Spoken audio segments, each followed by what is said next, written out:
2026년 2월 8일 주일 아침입니다. 3927 TV 주일 예배를 찾아주신 모든 분께 하나님의 극진하신 사랑과 하나님의 한량없는 은혜와 하나님의 무한하신 능력이 차고 넘치길 예수님의 이름으로 축복합니다. 어제와 오늘 주말 추위가 아주 매섭습니다. 그래도 다행히 이번 주말만 넘기면 날씨가 조금 풀린다고 하니 마음의 위로가 됩니다. 아무쪼록 건강관리 잘하셔서 추운 날씨 잘 이겨내시길 바랍니다. 이제 추운 겨울도 얼마 남지 않았습니다. 다 같이 묵도하심으로써 오늘의 예배를 시작하도록 하겠습니다.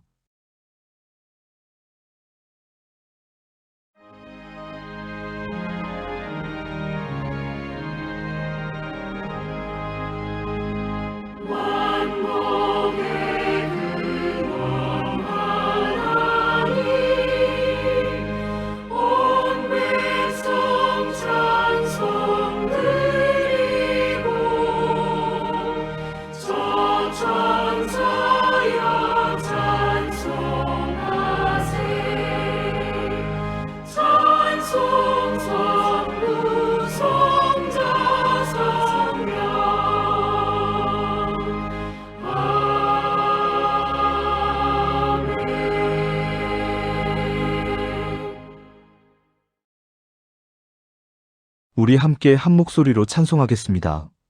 함께 부르실 찬송은 찬송가 25장 면류관 벗어서입니다.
다 같이 머리 숙여 기도하겠습니다. 사랑과 은혜와 능력이 차고 넘치는 하나님 아버지. 주일 아침을 맞이하여 우리의 발걸음을 예배의 장소로 인도하신 은혜에 감사드립니다. 영상 예배를 통하여 하나님께 감사와 찬양을 올려드릴 수 있도록 허락하신 은혜에 감사드립니다. 지난 한 주간도 낮에는 구름 기둥으로 밤에는 불기둥으로 우리의 갈 길을 안내하신 은혜에 감사드립니다. 하나님의 보호와 안내로 지난 한 주간도 실족하지 않고 살아갈 수 있었음을 이 시간 고백합니다. 오늘부터 시작되는 한 주간에도 하나님께서 함께 하심으로써 우리 모두가 승리하는 삶 살아갈 수 있도록 하나님께서 도와주시옵소서. 하나님, 이 시간 많은 하나님의 백성들을 위하여 기도합니다. 하나님의 안내와 보호에도 불구하고 하나님의 많은 백성들이 고난 가운데 있습니다. 건강의 문제로 인하여 고난을 겪는 백성이 있습니다. 물질의 문제로 인하여 고초를 겪는 백성이 있습니다. 관계의 문제로 인하여 문제를 겪는 백성이 있습니다. 그 외 많은 문제로 인하여 어려움을 겪는 하나님의 백성들이 많이 있습니다. 하나님은 우리의 모든 문제를 다 아시는 분이시오니 우리의 모든 문제가 하나님의 뜻 가운데에서 해결받을 수 있도록 도와주시옵소서. 하나님의 때에 하나님의 방식으로 해결받을 수 있도록 하나님께서 도와주시옵소서. 사랑과 은혜의 하나님께서 펼치신 큰 역사를 자랑스럽게 간증할 수 있는 우리가 될 수 있도록 하나님께서 도와주시옵소서. 이제 하나님의 말씀을 들으려고 합니다. 하나님의 말씀을 들을 때 우리의 귀를 활짝 열어주시고 우리의 눈을 크게 뜨게 하시고 우리의 마음을 감동케 하사 우리의 입술이 아멘으로 화답할 수 있도록 하나님께서 도와주시옵소서. 살아계신 우리 주 예수 그리스도의 이름으로 간절히 기도드리옵나이다. 아멘. 3927TV 주일 예배를 찾아주신 구독자분께 또 우연히 들러주신 방문자분께 감사드립니다. 오늘 예배를 통하여 잃어버렸던 신앙심을 회복하고 오늘 예배를 통하여 건강한 신앙생활을 하실 수 있길 하나님의 이름으로 축복합니다. 오늘 꼭 드리고 싶은 말씀이 있습니다. 3927TV를 통해 조금이나마 기여하고 싶은 것은 평등하고 공정하며 정의롭고 행복한 세상을 이루는 것입니다. 기회는 평등하고 과정은 공정하고 결과는 정의로워 모든 사람이 행복한 세상을 살아갈 수 있도록 조금이나마 기여하는 것, 그것이 3927TV가 추구하는 목표입니다. 그래서 교회와 목사에 대해 많은 비판을 해왔습니다. 교회와 목사가 평등하고 공정하고 정의롭고 행복한 세상을 만드는데 기여하는 것이 아니라 오히려 장애가 되고 있다고 생각했기 때문입니다. 대형교회가 즐비한 대한민국 기독교 상황에서 3927TV가 아무리 큰 소리를 내도 계란으로 바위치는 격이라는 것을 알고 있습니다. 그래도 멈출 수는 없습니다. 3927TV가 추구하는 게 옳다고 굳게 믿기 때문입니다. 그런데 지난 주간에 너무 큰 상처를 받았습니다. 상처를 준 이들은 사법부의 판사들입니다. 그들이 정말 판사가 맞는지 의심스러운 판결들이 이어졌습니다. 판사는 고사하고 그들이 정말 사람이 맞는지 의심스러운 판결들이 이어졌습니다. 그들이 정말 공정과 상식과 정의를 지키는 마지막 방파제가 맞는지 의심을 떨칠 수가 없었습니다. 그들은 헌법과 법률과 양심에 따라 판결했다고 강변합니다. 과연 그럴까요? 헌법과 법률이 그들 마음속에 있기는 할까요? 최소한의 양심이라는 게 그들의 마음속에 남아있기는 할까요? 그들에게 묻고 싶습니다. 당신의 가족들을 걸고 다시 판결한다면 어떻게 판결하겠느냐고 묻고 싶습니다. 당신의 전 재산을 걸고 다시 판결한다면 어떻게 판결하겠느냐고 묻고 싶습니다. 보이지 않는 헌법과 법률과 양심을 걸게 아니라 잘 보이는 가족과 전 재산을 걸라고 주문하고 싶습니다. 정말 너무나 답답해서 이런 실없는 소리까지 해보았습니다. 하나님도 이런 마음 이해해 주시리라 믿습니다. 하나님께서 우리가 살아가는 이 세상을 바르게 잡아주리라 굳게 믿으며 이제 감사 찬송 올려드리는 시간을 갖도록 하겠습니다. 함께 부르실 찬송은 찬송가 438장 내 영혼이 은총입어입니다.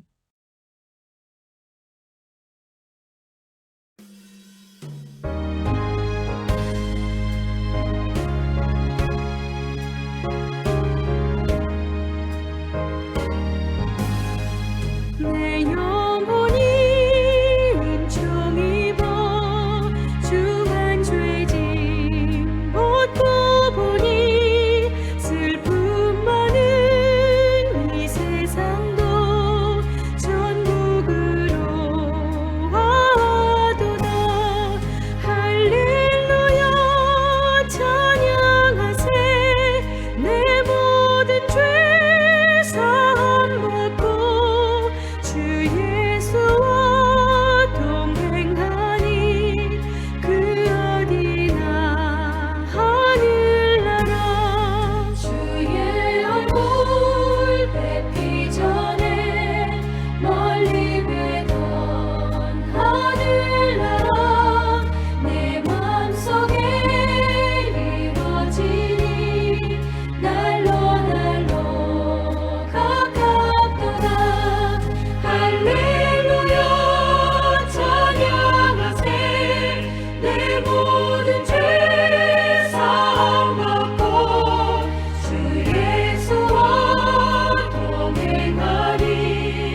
오늘 하나님께서 우리에게 주신 말씀은 요한복음 1장 35절로 51절입니다.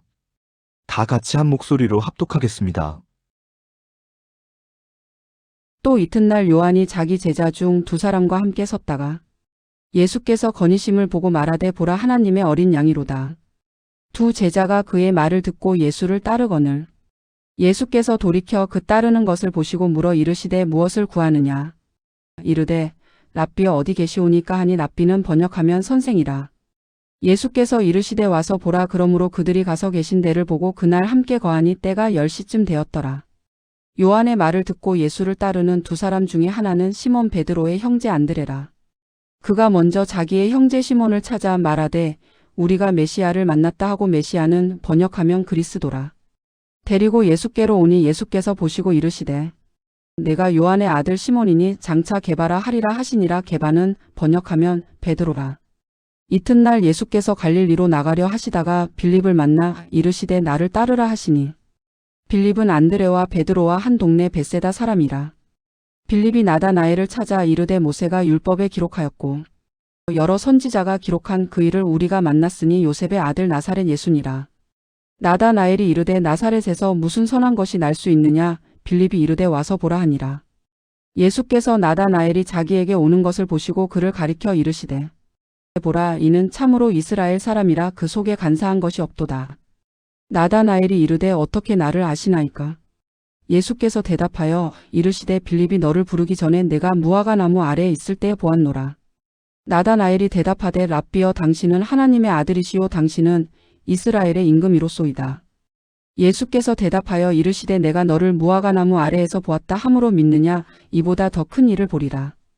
또 이르시되 진실로 진실로 너희에게 이르노니 하늘이 열리고 하나님의 사자들이 인자 위에 오르락 내리락 하는 것을 보리라 하시니라. 아멘. 가끔 농담 삼아 사람은 누구나 두 마리 개를 키우고 있다는 말씀을 드리곤 합니다. 혹시 그 두 마리 개의 이름이 무엇인지 아십니까? 한 마리는 선입견이라는 이름의 개이고 다른 한 마리는 편견이라는 이름의 개입니다. 선입견은 직접 경험하지 않은 상태에서 미리 마음속에 굳어진 생각이라고 할 수 있고 편견은 한쪽으로 치우친 공정하지 못한 생각이라고 할 수 있습니다. 조금 전 우리가 합독한 오늘 본문은 예수님께서 그의 제자들을 모으는 장면들을 기록하고 있습니다. 이 장면들을 두고 대부분의 설교, 대부분의 주석서, 대부분의 해설서는 예수님께서 뽑을 만한 사람을 뽑아 제자로 삼으셨다고 이야기하곤 합니다. 뽑힌 제자들이 뽑힐 만한 자격과 조건을 갖추었기에 예수님께서 그들을 뽑아 제자로 삼은 것이라고 이야기하곤 합니다.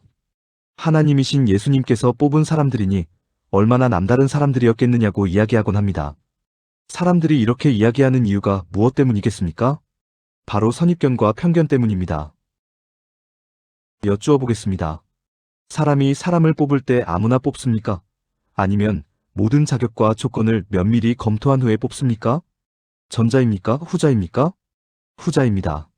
절대로 아무나 뽑지 않습니다. 반드시 일정한 자격과 일정한 조건을 갖춘 사람만을 뽑습니다. 대학교에서 학생을 뽑을 때도, 직장에서 사원을 뽑을 때도, 가정에서 가사 도우미를 뽑을 때도 일정한 자격과 일정한 조건을 충족하는 사람들만을 뽑습니다. 사람이 사람을 뽑을 때 이런 방식으로 뽑는 게 일반화되어 있으니까 하나님도 예수님도 당연히 이렇게 할 것이라는 선입견과 편견을 가지고 예수님과 그의 제자들을 바라보는 것입니다. 그래서 제자들을 뽑힐 만한 사람, 남다른 사람, 자격과 조건을 갖춘 사람들이라고 생각하는 것입니다. 그런데 과연 그러냐는 것입니다. 하나님도 예수님도 사람의 방식으로 사람을 뽑아 쓰겠느냐는 것입니다. 그렇다면 하나님과 사람이 다를 게 무엇입니까? 별로 다를 게 없습니다.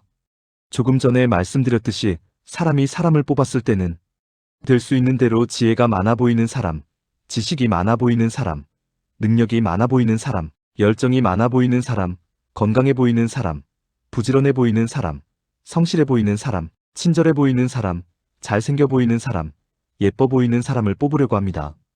왜 그렇습니까? 왜 이런 사람들을 뽑으려고 하겠습니까? 그 이유는 아주 간단합니다. 사람이 사람을 뽑을 때 뽑힌 사람의 유익과 이익을 위해서 뽑는 것이 아니라 뽑는 사람의 유익과 이익을 위해서 뽑는 것이기 때문입니다. 간단히 말해 자기에게 더 많은 돈을 벌어다 줄 수 있는 사람, 혹은 자기에게 더 많은 만족을 제공해 줄 수 있는 사람을 뽑는 것이기 때문입니다. 즉, 사람을 오로지 수단과 방법으로만 보고 뽑기 때문입니다. 그러니 남달라 보이는 사람, 남보다 한 가지라도 탁월한 그 무엇이 있는 사람을 뽑을 수밖에 없는 것입니다. 그렇다면 뽑히고자 하는 사람은 어떨까요? 뽑히고자 하는 사람도 마찬가지입니다.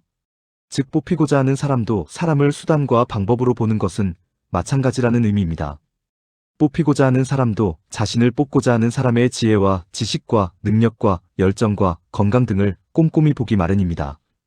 특히 자신을 뽑고자 하는 사람의 부의 정도와 권력의 정도를 아주 꼼꼼히 살펴보기 마련입니다. 왜 그렇습니까? 자신을 뽑아준 사람을 통해 자신과 가족의 삶을 영위하는 것은 물론 한 발 더 나아가 자신을 뽑아준 사람을 통해 자신의 꿈, 자신의 비전, 자신의 야망, 자신의 이상, 자신의 계획을 실현하고자 하기 때문입니다. 즉, 자신을 뽑아준 사람을 통해 자신의 유익과 자신의 이익을 도모하는 것이 가장 우선 가는 목표이기 때문입니다. 그래서 사람이 살아가는 세상에서는 뽑는 사람이나 뽑히려는 사람이나 서로 상대를 수단과 방법으로 볼 수밖에 없습니다. 그러나 하나님께서 사람을 뽑아 쓰는 방식은 사람의 방식과 정반대입니다. 왜 그렇습니까? 하나님은 하나님의 유익과 이익을 위할 목적으로 결코 사람을 수단으로 삼지도 않으시고 사람을 방법이나 도구로 삼지도 않는 분이시기 때문입니다.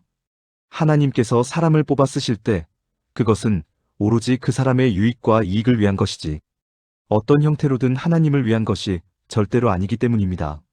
하나님께서 아브라함과 이삭과 야곱과 요셉을 쓰셨습니다.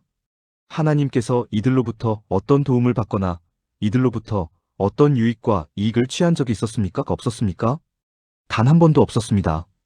하나님께서 모세를 쓰셨고 아론을 쓰셨고 여호수아를 쓰셨고 많은 사사들을 쓰셨고 많은 왕을 쓰셨고 많은 예언자를 쓰셨습니다. 하나님께서 이들로부터 어떤 도움을 받거나 이들로부터 어떤 유익과 이익을 취한 적이 있었습니까? 없었습니까? 단 한 번도 없었습니다. 하나님은 오히려 이들이 벌려놓은 일들을 수습하러 다니느라 정신이 없었던 분이셨습니다. 따라서 하나님께서 뽑은 사람, 하나님께서 쓰는 사람을 남다른 사람이라고, 탁월한 사람이라고, 자격과 조건을 갖춘 사람이라고 말하는 것은 결코 성립될 수 없는 말입니다. 하나님은 결코 하나님 자신의 유익과 이익을 위해 사람을 뽑고 사람을 쓰는 것이 아니기 때문에 결국 하나님은 아무나 쓰시는 분이십니다. 하나님은 누구나 쓰시는 분이십니다. 오늘 본문에는 지금까지 말씀드렸던 내용들, 즉 사람을 뽑고 쓰는 사람의 방식과 사람을 뽑고 쓰는 하나님의 방식이 아주 대조적으로 잘 기록되어 있습니다.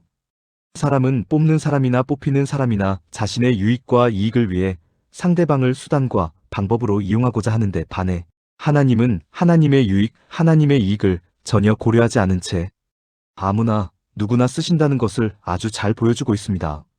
우선 사람의 방식을 먼저 살펴보도록 하겠습니다. 오늘 본문은 세례 요한의 제자 중에 두 사람이 예수를 따르기로 했다는 내용으로 시작하고 있습니다.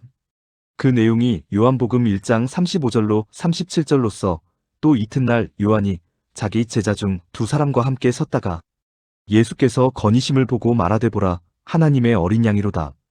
두 제자가 그의 말을 듣고 예수를 따르거느리라고 성경은 기록하고 있습니다. 여기서 우리가 생각해야 하는 것이 왜 갑자기 세례 요한의 제자 중 두 사람이 예수 그리스도를 따르기로 했느냐는 것입니다. 그들은 왜 갑자기 예수 그리스도를 따르기로 한 것일까요? 그 이유는 아주 간단합니다.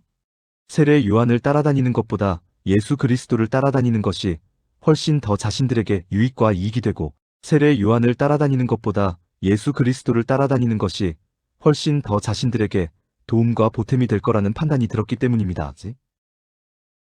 지금까지 두 사람은 세례 요한을 따라다녔습니다. 왜 따라다녔을까요? 그냥 심심해서 따라다녔을까요? 그냥 무료해서 따라다녔을까요? 어차피 할 일도 없는데 그냥 시간을 보내기 위해서 따라다녔을까요? 그럴 리가 없습니다. 세례 요한에게 무엇인가 기대하는 바가 있었기 때문에 따라다녔던 것입니다. 세례 요한을 따라다니다 보면 그로 인해 암울했던 자신들의 인생에 어떤 한 줄기 빛이 찾아올 것이라는 기대감이 있었기 때문에 따라다녔던 것입니다. 세례 요한은 그저 그런 사람이 아니었습니다. 신비롭기가 이를 데 없는 사람이었습니다. 낙타털 옷을 입고 허리에 가죽띠를 띠고 메뚜기와 석청을 먹으며 사는 사람이었습니다. 또 세례 요한은 당시 유대교 종교 지도자들을 향해 독사의 자식들아 누가 너희에게 일러 장차올 진노를 피하라 하더냐라는 독서를 스스럼 없이 퍼붓는 사람이었습니다. 또 세례 요한에게 세례를 받기 위해 많은 사람들로부터 방문을 받는 사람이었습니다. 누가 봐도 특별한 무엇인가가 있을 것만 같은 사람, 그 사람이 바로 세례 요한이었습니다. 그래서 세례 요한을 따라다녔던 것입니다. 그랬는데 어느 날 세례 요한이 이상한 말을 합니다. 자신은 결코 그리스도도 아니고 엘리야도 아니고 선지자도 아니라고 말합니다. 그리스도일지 몰라서 따라다녔는데, 엘리야일지 몰라서 따라다녔는데, 선지자일지 몰라서 따라다녔는데, 자신은 그리스도도 아니고 엘리야도 아니고 선지자도 아니라고 하니 따라다녔던 사람들로서는 참으로 난감해질 수밖에 없는 것입니다. 이제 어떻게 해야 하나? 라는 고민을 하고 있는데 세례 요한이 또 이상한 말을 합니다. 바로 예수님을 가리키며 그가 하나님의 어린 양이라고 말하는 것입니다. 또 예수님을 가리키며 나는 그의 신발끈을 풀기도 감당하지 못하겠노라라고 말하는 것입니다. 여쭈어 보겠습니다. 여러분 같으면 세례 요한이라는 이름의 배에서 예수 그리스도라는 이름의 배로 갈아타시겠습니까? 갈아타지 않으시겠습니까? 갈아타게 되어 있습니다. 그렇습니다. 두 사람은 세례 요한의 말을 듣고 세례 요한을 따라다녀서는 더 이상 아무것도 이룰 수 없다는 것을 깨닫는 것입니다. 세례 요한을 따라다녀서는 자신들이 기대하는 바를 이룰 수 없다는 것을 깨닫는 것입니다. 그래서 세례 요한을 떠나 예수 그리스도께로 가는 것입니다. 자신의 꿈, 자신의 비전, 자신의 야망, 자신의 이상을 실현하기 위해 세례 요한보다 훨씬 더 나아 보이는 예수님, 세례 요한보다 훨씬 더 가능성이 많아 보이는 예수님을 따르기로 하는 것입니다. 세례 요한의 두 제자 중에 하나였던 안드레가 그의 형제 시몬 베드로를 찾아가 하는 말이 이들의 이런 심정을 확고하게 증명해주는 내용입니다. 안드레가 시몬 베드로에게 뭐라고 말합니까? 요한복음 1장 41절, 우리가 메시아를 만났다라고 말합니다. 이 말을 통해 무엇을 알 수 있습니까? 안드레와 그의 형제 시몬 베드로는 그동안 메시아를 찾아다녔다는 것을 알 수 있습니다. 예수님 당시 이스라엘에는 메시아가 곧 오실 것이라는 메시아 대망론이 아주 팽배해 있었습니다. 로마의 식민 통치로부터 이스라엘을 해방할 메시아, 가난과 질병과 불평등으로부터 이스라엘을 해방할 메시아가 곧 오실 것이라는 소문이 아주 팽배해 있었습니다. 안드레와 베드로는 바로 이 메시아를 만나 이 메시아를 통해 자신들이 꿈꾸고 있는 바를 이루고자 했던 것입니다. 그리고 그동안 세례 요한이 그 메시아인 줄 알고 따라다녔던 것입니다. 그랬는데 그 세례 요한이 자기가 메시아가 아니라 예수가 메시아라고 하니 세례 요한이라는 이름의 배에서 예수 그리스도라는 이름의 배로 옮겨 타는 것입니다. 세례 요한을 통해서는 더 이상 자신들의 유익과 이익을 도모할 수 없음을 깨닫고 자신들의 유익과 이익을 이루어줄 가능성이 훨씬 더 많은 예수님을 따르기로 하는 것입니다. 사람의 상황에서는 지극히 당연한 선택입니다. 이런 이유로 세례 요한을 떠난 두 제자가 예수님을 따라갑니다. 그들을 보시고 예수님께서 하시는 말씀이 어떤 말씀입니까? 요한복음 1장 38절, 무엇을 구하느냐? 라는 말씀입니다. 여쭈어 보겠습니다. 예수님께서 그들이 정말로 무엇을 구하는지 몰라서 그들에게 물어보시는 것일까요? 그렇지 않습니다. 이 말씀의 의미는 너희들이 무엇을 구하는지 나는 다 알고 있다라는 의미입니다. 너희들이 세례 요한을 버리고 나를 따르기로 한 이유를 나는 다 알고 있다라는 의미입니다. 자신들의 속마음을 송두리째 들킨 것 같아 조금 민망해진 두 사람은 예수님께 어디 계시오니까? 라고 묻습니다. 예수님이 어디에 묵고 계시는지 궁금해서 묻는 것이 아닙니다. 그것 알아서 무엇에 쓰겠습니까? 질문의 형태는 그런 형태이지만 민망해진 자신들의 마음을 감추기 위해 급히 화제를 전환하는 질문입니다. 급히 말머리를 다른 쪽으로 돌리려는 질문입니다. 그리고 질문의 속 의미는 자신들이 세례 요한을 뒤로하고 예수님을 따르기로 했는데 과연 당신이 우리가 따라가도 되는 능력자인지, 과연 당신이 오시기로 한 메시아가 맞는지 그것을 증명해 보여달라는 의미의 질문입니다. 이때 예수님의 대답이 너무나 멋있는 대답입니다. 그 대답이 무엇입니까? 요한복음 1장 39절, 와서 보라라는 대답입니다. 여쭈어 보겠습니다. 뽑으려는 사람이 있고 뽑히려는 사람이 있습니다. 이때 누가 면접을 하고 누가 판단을 합니까? 뽑으려는 사람이 뽑히려는 사람을 면접하고 판단하는 것입니다. 사람이 살아가는 세상에서는 뽑으려는 자가 뽑히려는 자를 보고 판단하는 게 지극히 일반적인 방식입니다. 그가 지혜와 지식은 충만한지, 재주와 능력은 탁월한지, 건강은 한지, 열정은 있는지, 성실은 한지, 용모는 빼어난지, 뽑으려는 자가 뽑히려는 자를 면접하고 심사하는 게 지극히 일반적인 방식입니다. 그러나 예수님은 자신이 보는 게 아니라 너희가 와서 보라라고 말씀하십니다. 이 말씀의 의미가 무엇입니까? 너희가 와서 나를 보고 나를 따를 만하다는 판단이 서면 따르고 따르지 못할 만하다는 판단이 서면 따르지 않아도 좋다는 의미입니다. 예수님께서 면접하고 예수님께서 심사하시는 게 아니라 예수님께서 면접을 당해주시고 예수님께서 판단을 당해주시는 것입니다. 나는 누구나 뽑으니, 나는 아무나 뽑으니, 나는 사람의 자격과 조건, 사람의 재주와 능력을 보지 않고 사람을 뽑으니 너희가 나를 뽑을지 뽑지 않을지 선택하라는 것입니다. 빌립을 제자로 삼을 때도 마찬가지입니다. 요한복음 1장 43절, 이튿날 예수께서 갈릴리로 나가려 하시다가 빌립을 만나 이르시되 나를 따르라 하시니라고 기록하고 있습니다. 예수님께서 빌립을 제자 삼으실 때 하신 유일한 말씀은 나를 따르라라는 말씀뿐이었습니다. 지혜와 지식은 충만한지, 능력과 재주는 탁월한지, 건강은 한지, 부지런한지, 열정은 있는지 1절 묻지 않으셨습니다. 그저 나를 따르라라고만 말씀하셨습니다. 이 말씀의 의미가 무엇입니까? 나 예수는 빌립 네가 나를 따르는 것을 이미 허용했다는 의미입니다. 아무 조건, 아무 자격 따지지 않고 네가 나를 따르는 것을 이미 허락했다는 의미입니다. 그러니 빌립 네가 나를 따를 만하다는 판단이 서면 나를 따르고 따르지 못할 만하다는 판단이 서면 따르지 않아도 좋다는 의미입니다. 예수님께서 빌립에게 면접을 당해주시는 것이고 예수님께서 빌립에게 판단을 당해주시는 것입니다. 하나님은 또 예수님은 아무나 쓰시는 분이시기에 누구나 쓰시는 분이시기에 이런 일이 가능한 것입니다. 하나님은 또 예수님은 자신의 유익과 이익을 구하지 아니하고 사람의 유익과 이익을 위해 사람을 뽑아 쓰시는 것이기에 이런 일이 가능한 것입니다. 하나님께 사람은 또 예수님께 사람은 수단과 방법이 아니라 목적 그 자체이기에 이런 일이 가능한 것입니다. 그런데 재미있는 사실은 안드레도, 베드로도, 빌립도 모두 예수님을 따라 나선다는 사실입니다. 왜 그렇습니까? 신비롭기가 그지없는 세례 요한, 범상치 않은 세례 요한이 예수님을 가리켜보라 하나님의 어린 양이로다라고 말했기 때문입니다. 세례 요한을 통해 자신들의 꿈과 비전과 야망과 이상을 실현하려고 했었는데 이제 예수님을 통해 자신의 꿈과 비전과 야망과 이상을 실현하기 위해서 예수님을 따라 나서는 것입니다. 계속해서 이어지는 내용도 아주 재미있는 내용입니다. 예수님을 따르기로 한 빌립이 나다나엘을 찾아가 자신이 마침내 메시아를 만났고 그 메시아가 바로 요셉의 아들 나사렛 예수라고 말해주는 장면이 나옵니다. 이때의 표현이 아주 재미있습니다.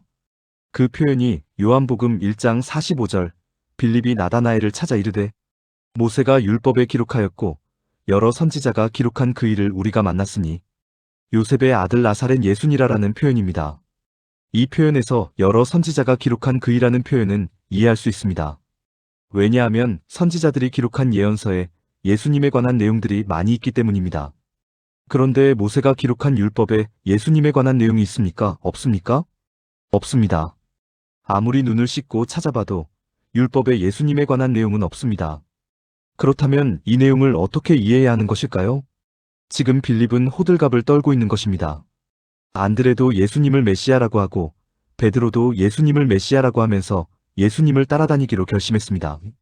그런 그들이 은근히 부러워졌습니다. 그런데 그 예수님께서 빌립에게 자신을 따르라고 합니다. 그것도 아무런 자격과 조건을 보지 아니하고 무조건 따르라고 합니다. 빌립은 그저 감격에 겨울 수밖에 없습니다. 그래서 있는 지식, 없는 지식 다 끄집어내어 온갖 호들갑을 떨면서 자신에게 생긴 일을 나다나엘에게 자랑하고 있는 것입니다. 이런 빌립의 자랑에 대한 나다나엘의 반응 또한 재미있습니다. 그 반응이 요한복음 1장 46절 나사렛에서 무슨 선한 것이 날 수 있느냐라는 반응입니다. 나다나엘은 빌립의 자랑이 별로 달갑지 않은 것입니다. 그리고 빌립에게 은근한 시기와 질투가 치밀어 오르는 것입니다. 그래서 비아냥거리면서 하는 말이 나사렛에서 무슨 선한 것이 날 수 있느냐라는 말입니다. 네가 온갖 호들갑을 떨면서 자랑하고 있지만 네가 잘못 본 것일 수도 있다는 말입니다. 그런데 나다나엘이 무심코 뱉은 이 말, 즉 나사렛에서 무슨 선한 것이 날 수 있느냐라는 이 말을 통해 두 가지를 엿볼 수 있습니다. 첫 번째는 당시 이스라엘 사회는 상당한 구별과 차별이 존재하는 사회였다는 것입니다. 사람이든 지역이든 직업이든 모든 영역에서 상당한 구별과 차별이 존재하는 사회였다는 것입니다. 물론 이 구별과 차별은 자신들만이 유일한 하나님의 백성이라는 선민의식을 강조하는 유대교로 인한 것임을 우리는 잘 알고 있습니다. 나다나엘의 말을 통해 알 수 있는 두 번째는 나다나엘 역시 위대한 메시아를 기다리고 있었다는 것입니다. 나사렛에서 무슨 선한 것이 날 수 있느냐라고 했지만 실제의 의미는 나사렛에서 무슨 대단한 것, 무슨 위대한 것이 날 수 있느냐? 나사렛 같은 촌구석에서 어떻게 메시아가 날 수 있느냐? 라는 의미입니다. 이 말을 통해 나다나엘 역시 자신과 이스라엘의 암울한 상황을 획기적으로 변화시켜줄 메시아를 기다리고 있었다는 심리를 엿볼 수 있는 것입니다. 이런 나다나엘을 향한 예수님의 말씀이 요한복음 1장 47절, 보라, 이는 참으로 이스라엘 사람이라. 그 속에 간사한 것이 없도다라는 말씀입니다. 예수님의 이 말씀을 나다나엘이 간사하지 않은 사람이라고, 나다나엘이 참 이스라엘 사람이라고 칭찬해주는 내용으로 아주 많이 오해합니다. 그래서 예수님이 나다나엘을 제자 삼은 것이라고 아주 많이 오해합니다. 절대로 그렇지 않습니다. 먼저 그 속에 간사한 것이 없도다라는 말씀의 의미부터 살펴보도록 하겠습니다. 간사하다는 말이 주로 언제 쓰이는 말입니까? 속의 생각과 겉의 말이 다른 경우에 주로 쓰이는 말입니다. 특히 속으로는 별로라고 생각하면서 겉으로는 아주 대단하다고, 아주 멋있다고 억지로 칭찬해줄 때 주로 쓰이는 말입니다. 한마디로 속 다르고 겉 다른 말을 간사한 말이라고 할 수 있습니다.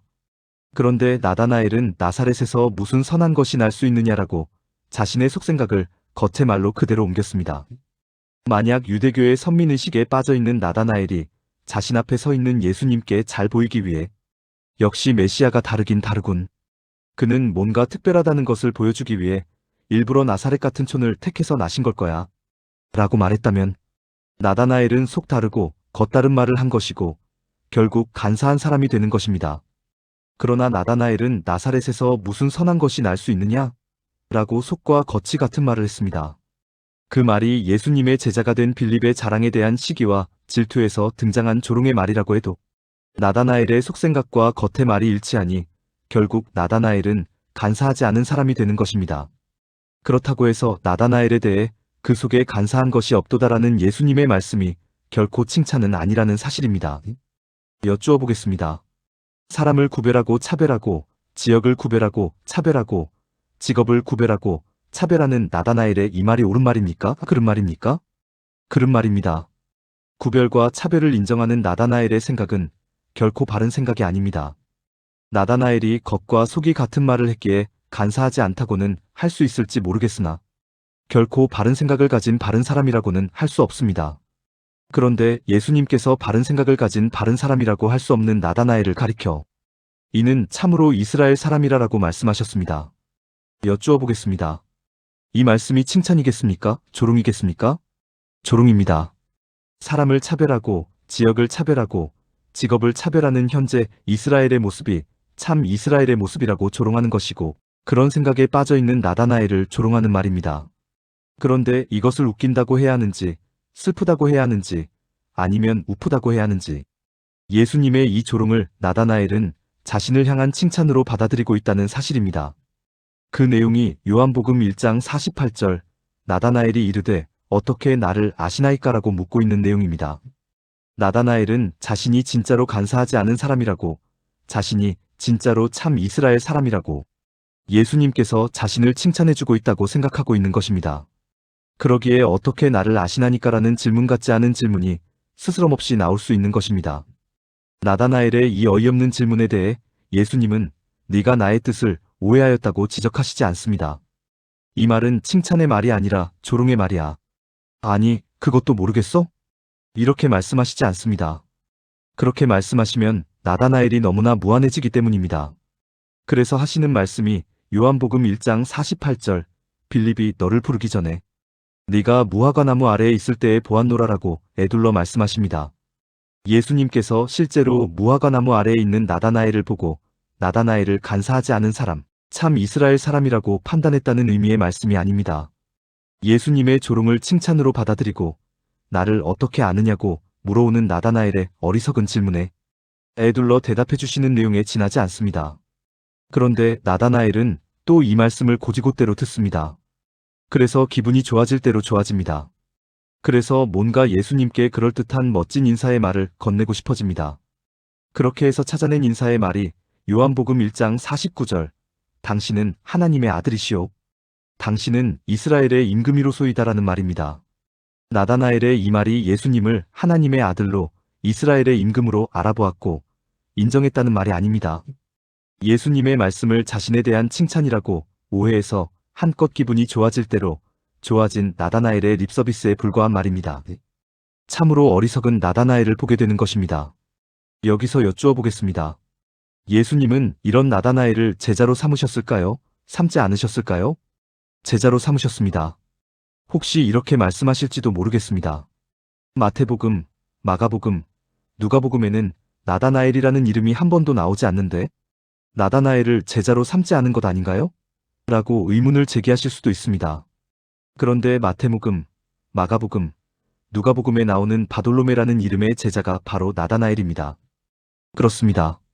예수님은 이렇게 어리석은 나다나엘 같은 사람도 제자로 품어주시는 것이고 그에게 요한복음 1장 51절 진실로 진실로 너희에게 이르노니 하늘이 열리고 하나님의 사자들이 인자 위에 오르락 내리락 하는 것을 보리라라고 말씀하시는 것입니다. 하나님은 아무나 쓰시는 분이시기에 하나님은 누구나 쓰시는 분이시기에 하나님은 사람을 수단과 방법으로 여기시는 분이 아니라 목적 자체로 여기시는 분이시기에 나다나엘 같은 어리석은 사람도 제자로 품어주시는 것입니다. 나다나엘처럼 어리석었던 사람이 누구입니까? 이 세상 모든 사람입니다. 저와 여러분을 포함한 이 세상 모든 사람이 나다나엘처럼 어리석고 미련하고 우둔하기 짝이 없는 죄인들이었습니다. 이런 우리를 예수님께서 십자가에 달려 죽으시고 부활하심으로써 죄의 권세에서 건져주시고 하나님의 자녀, 하나님의 성도로 삼아주셨던 것입니다. 하나님의 자녀됨, 하나님의 성도됨의 의미를 바르게 깨달아 기쁘고 즐겁고 신나고 아름답고 행복한 삶 살아가실 수 있기를 예수님의 이름으로 축원합니다. 하나님께서 주신 은혜의 말씀을 다시 한번 생각하면서 하나님께 찬송 드리시겠습니다. 함께 부르실 찬송가는 찬송가 478장 참 아름다워라입니다.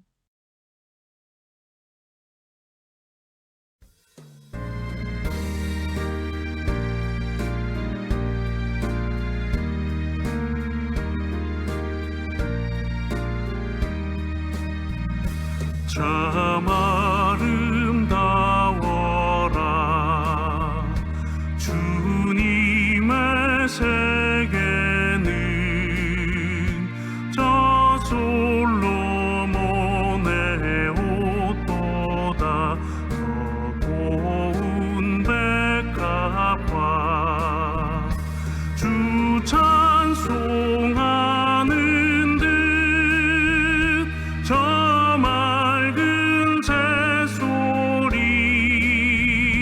내 아버지의 집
기도와 축도로 2026년 2월 8일의 모든 예배 순서를 마치도록 하겠습니다.